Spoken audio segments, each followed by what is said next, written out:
నమస్తే, welcome to Magna TV. నేను Aditya. MLC Teenmar మల్లన్నకు ఈరోజు షోకాజ్ నోటీసులు ఇవ్వడం జరిగింది. మరి ఆ షోకాజ్ నోటీసులు వెనకాల స్టోరీ ఏంటో మన అందరికీ తెలుసు. బీసీ యుద్ధ వేరులో ఆయన మాట్లాడినటువంటి మాటలు ఏవైతే ఉన్నాయో వాటిని ఈరోజు తెలంగాణలో ఉన్నటువంటి కాంగ్రెస్ పార్టీ, ఆ రెడ్డి సామాజిక వర్గం కాస్త సీరియస్ గా తీసుకున్నారు. మరి దీని గురించి తెలుసుకునే ప్రయత్నం చేద్దాం. ప్రస్తుతం మనతో పాటు స్టూడియోలో ఉన్నారు ప్రముఖ అనలిస్ట్ కృష్ణకుమార్ గారు మనతో ఉన్నారు. ఒక్కసారి మాడితో మాట్లాడదాం. అమ్మ నమస్తే. అమ్మ నమస్తే. మరి తీన్మార్ మల్లన్న ఎమ్మెల్సీగా కాంగ్రెస్ బీ ఫామ్ మీద గెలవడం జరిగింది. సో ఆయన బీసీలకు సంబంధించినటువంటి ఒక సమావేశంలో కాంగ్రెస్ అంటే రెడ్లను టార్గెట్ చేస్తూ మాట్లాడడం జరిగింది. అంటే ఏంటి, ఎందుకు ఆయన ఒక ఎమ్మెల్సీగా ఉండి కాంగ్రెస్ పార్టీలో ఉండి ఎందుకు ఆ సామాజిక వర్గాన్ని టార్గెట్ చేశాడు అసలు? నేను ఆ సామాజిక వర్గానికి టార్గెట్ చేశాడు అనే దానికంటే కూడా అతను మొదటి నుంచి కూడా అతను ఒక రాజకీయ లక్ష్యంతో వచ్చాడు. మొదట్లో వచ్చినప్పుడు ఆయన బీసీ అని పెద్దగా చెప్పుకున్నది లేదు. ఇప్పుడు ఒక అవకాశం వచ్చింది కాబట్టి బీసీ కార్డు వాడుతున్నాడు. ఇప్పుడు కాసాని జ్ఞానేశ్వర్ అని ఒక ఆయన పాత రోజుల్లో 93 బీసీ కులాల 90 బీసీ కులాల ఐక్యవేదిక అని పెట్టి దాదాపు ఆయన సీఎం పోస్ట్ రేంజ్కి ఎదగాలని సీఎం పోస్ట్ మీదనే ఇష్టంతో కాసాని జ్ఞానేశ్వరు ఆ రోజు చేస్తే అది ఫలించలా. ఎందుకంటే ఎంతో కొంత త్యాగం ఉండాలండి ఎవ్వరికైనా. ఇప్పుడు ఈ రాష్ట్రం మొత్తం మీద కేవలం బీసీలే ఉన్నారా? లేరు. కేవలం ఎస్సీలు ఎస్టీలే ఉన్నారా? కేవలం రెడ్డిలే ఉన్నారా? అన్ని సామాజిక వర్గాల కలగలిపే మన రాష్ట్రం, అలాగే మన దేశం కూడా. అందుకని వీడయ్యాడు కాబట్టి నేను అవ్వాలి అని అనుకోకూడదు. ఎవడైనా అందరి కోసం పనిచేయాలని కోరుకోవాలి. ఏ కులమోడైనా సరే బీసీలకి కావాల్సిన వెల్ఫేర్ చూడాలి. ఇప్పుడు బీసీలు డబ్బులు ఉన్నోళ్ళు లేరా? ఎందుకు లేరు? ఏం ఎలగబెడుతున్నారు మరి మీ బీసీల కోసం మీరు? ఇప్పుడు రెడ్ల చిత్తశుద్ధి గురించి మీరు మాట్లాడుతున్నారు, ఇక్కడ బాగుంది. బీసీల్లో ఎంతమందికి డబ్బులు లేవు? ఇప్పుడు 300 కాపు ఉంది బీసీ, పద్మశాలి ఉంది బీసీ. వాళ్ళు ఎంత స్ట్రాంగ్గా ఉన్నారు ఆర్థికంగా? ఏవో చేస్తారు కార్యక్రమాలు, చెయ్యరు అని నేను అనట్లు. అందరినీ నేను ఎప్పుడు ఒక గాట కట్టను. కానీ ఈ బీసీ పేరు చెప్పి డబ్బులు సంపాదించుకుని బీసీల నెత్తి మీద ఎక్కి వాళ్ళ భుజాల మీద ఎక్కి అధికారాని కోసం అర్రులు చాసి రెడ్ల చంకల దూరిన వాళ్ళు ఎంతమంది లేరు? ఇప్పుడు కురువ సంఘం ఉంది, యాదవ సంఘం ఉంది, గౌడ సంఘం ఉంది, వీళ్ళందరూ బీసీలే. గౌడల్లో ఎంతమందికి డబ్బులు లేవండి? రెడ్లకే ఉన్నాయా డబ్బులు? రెడ్లకు ఒక్కరికి అధికారం వచ్చిందా? ఇంతకుముందు గౌడులు ఎవరు మినిస్ట్రీలు చేయలేదా? అంటే ముఖ్యమంత్రి పదవిలో ఉంటేనే ఉన్నట్లా? కాదు కదా. మీరు ఇందాక అడిగిన మాట 100% కరెక్టు. మరి ఆ రోజు బీఫామ్ తీసుకునేటప్పుడు అసలు ఇది రెడ్ల ఆధిపత్యం అని నీకు తెలిసినప్పుడు PCC president, working president Revanth Reddy, ఆయన రెడ్డేగా. ఆయన కొత్తగా రెడ్డి టవల్ కప్పుకున్నాడా? కప్పుకోలేదు కదా. మరి ఆయన ముఖ్యమంత్రి అయినప్పుడు కూడా రెడ్డియేగా, రెడ్డి టవల్ ఏం కప్పుకోలేదు కదా. మరి అప్పుడు ఎందుకు గుర్తురాలేదు నీకు? ఈ పార్టీలో నేను తీసుకోను, ఎప్పటికైనా సరే నేను ఒక బీసీ నాయకుడిగా ఎదిగి నేను అధికారాన్ని నేను సొంతగా సంపాదించుకుంటానని ఎందుకు అడగలేదు నువ్వు? అతను ఎంత బ్లాక్మెయిలింగ్కి పాల్పడతాడో, ఎంత అవకాశాన్ని చేజిక్కించుకుంటాడో అందరికీ తెలిసిందే. తీన్మార్ మల్లన్న వచ్చిన ప్రతి అవకాశాన్ని వినియోగించుకుంటూ బీసీల భుజాల మీద కాళ్ళేసి తొక్కుకుంటా తోసుకుంటా ముందుకెళ్తున్నాడు. ఆ రోజు తీన్మార్ మల్లన్నగా వచ్చిన వ్యక్తి ఇవాళ బీసీ నాయకుడిగా రూపాంతరం చెందాలనుకుంటున్నాడు. ఎందుకంటే ఇక్కడ ఒక వ్యాక్యూమ్ ఉంది అని అతనికి అర్థమైంది. కానీ ఈ వ్యాక్యూమ్ ఇవాళ వచ్చింది కాదు. అసలు తెలంగాణలో మొదటిసారిగా బీసీల గురించి ఆలోచించింది ఎవరు అంటే ఎన్టీఆర్ ఆలోచించాడు. అంతకుముందు అసలు ఎవ్వరు బీసీల గురించి పట్టించుకోలే, కాంగ్రెస్ పార్టీ కూడా పట్టించుకోలే నన్ను అడిగితే. కానీ ఎన్టీఆర్ మొదటిసారిగా బీసీ గొంతుకుని బీసీలకు బీసీలు ఉన్నారని గుర్తించడమే కాకుండా వాళ్ళకు ఒక గొంతుకు అయ్యాడు ఆయన.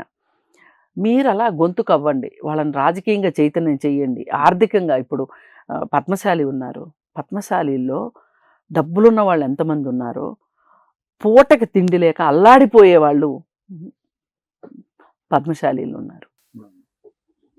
మరి వాళ్ళ సంగతి ఏంటి? మరి ఎందుకు ఏ కులం వాళ్ళు ఆ కులం వాళ్ళని ఎందుకు పైకి తీసుకొచ్చుకోవట్లా? అంటే వాళ్ళని వాడుకుని వీళ్ళు పైకి వద్దాం అనుకుంటున్నారు తప్పితే మనం అయినట్లుగా వాళ్ళకు కూడా అయ్యే హక్కు ఉందని చూసుకోవట్లేదుగా. అంటే మీరు ఎందుకు అనుకుంటున్నారు మీకు మీరు పైకి రావాలని? మేము చదువుకున్నామనో, డబ్బులున్నాయనో, రాజకీయ నాయకుల అండుందనో, లేదంటే మైట్ ఈజ్ రైట్ అనో మీరు పైకి వచ్చేస్తున్నారు కదా. మరి మీరు వస్తూ వస్తూ కింద ఒకడు భుజాల మీద ఎక్కించుకుని మిమ్మల్ని పైకి పైకి నెడుతున్నాడు. మీరు పైకి వచ్చిన తర్వాత ఎవరి భుజం మీద అయితే మనం ఎక్కామో వాళ్ళకి చెయ్యిచ్చి ఎందుకు పైకి లాగట్లేదు? భుజాలు ఇచ్చిన వాడు అక్కడే ఉంటున్నాడు, నువ్వు పైకి వచ్చినోడే పైకి పైకి పైకి పైకి వెళ్ళిపోతున్నావు. మరి ఇది అగ్రకులాలు, రెడ్డి కులాలు, బీసీలకు చేసిన అన్యాయం కంటే ఈ అన్యాయం చాలా పెద్దది నన్ను అడిగితే. నమ్మక ద్రోహం.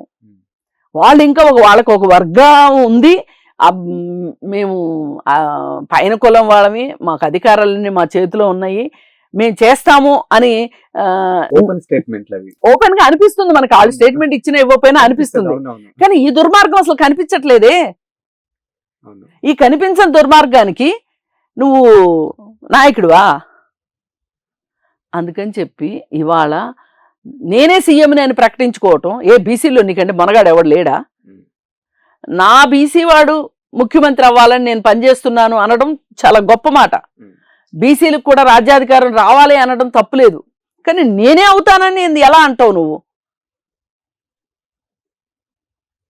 ఇప్పుడు నేనే సీఎం అవ్వాలి అని చెప్పి ఎవరైనా అనుకుంటే దానంత బూతు మాట ఇంకొకటి లేదు.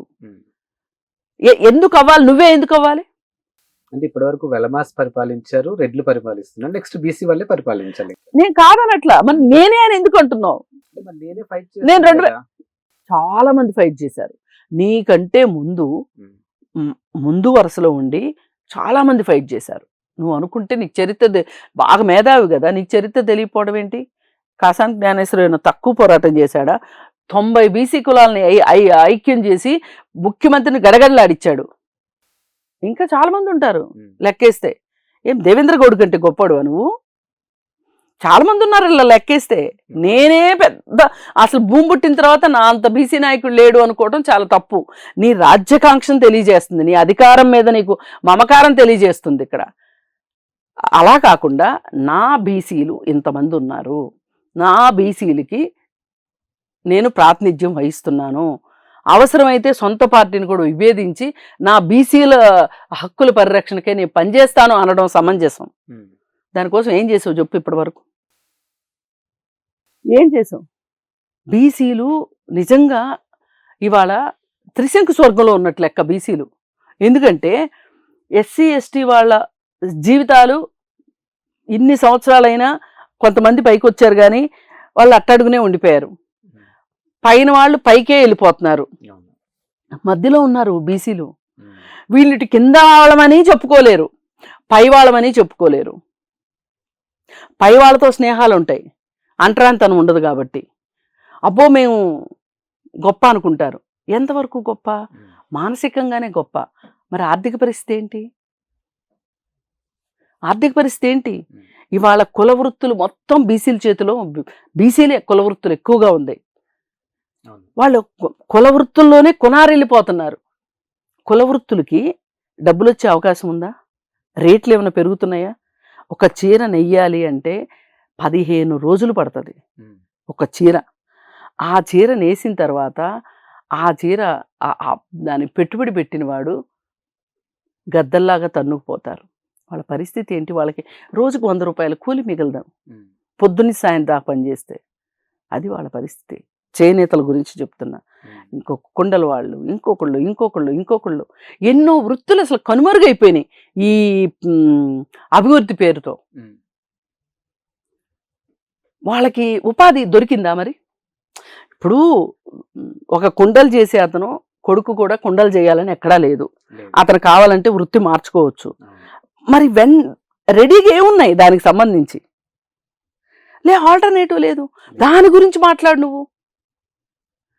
ఇప్పుడు అంతకుముందు కూడా ఒకళ్ళు ఏం మాట్లాడారంటే, గొర్రెలు కాసుకునే వాళ్ళకి గొర్రెలు ఇచ్చాడు కేసీఆర్, చేపలు పట్టుకునే వాళ్ళకి చేపలు ఇచ్చాడు, అంటే ఇక వాళ్ళు అక్కడే ఉండాలా అని అన్నారు. కరెక్టే, అక్కడే ఉండాల్సిన అవసరం లేదు. వాళ్ళకి ఆల్టర్నేటివ్ ఏంటి? ఏం చేశారు? ఇలా మాట్లాడిన వాళ్ళు కూడా ఏమీ చేయలే. అందుకని ఇవాళ నేనే సీఎంని అనే మాట పక్కన పెట్టి నువ్వు పోరాటం చేస్తే మాలాంటి వాళ్ళని కూడా సంతోషిస్తాం. నువ్వు అధికార కాంక్షతోటి సొంత పార్టీ, ఒక పార్టీలో ఉన్నప్పుడు ఒక క్రమశిక్షణ ఉంటుంది. నువ్వు పార్టీ నుంచి బయటకు వచ్చి మాట్లాడు ఆ పార్టీ గురించి. పైగా ఆ నివేదిక సరిగా లేదు అన్నాడు.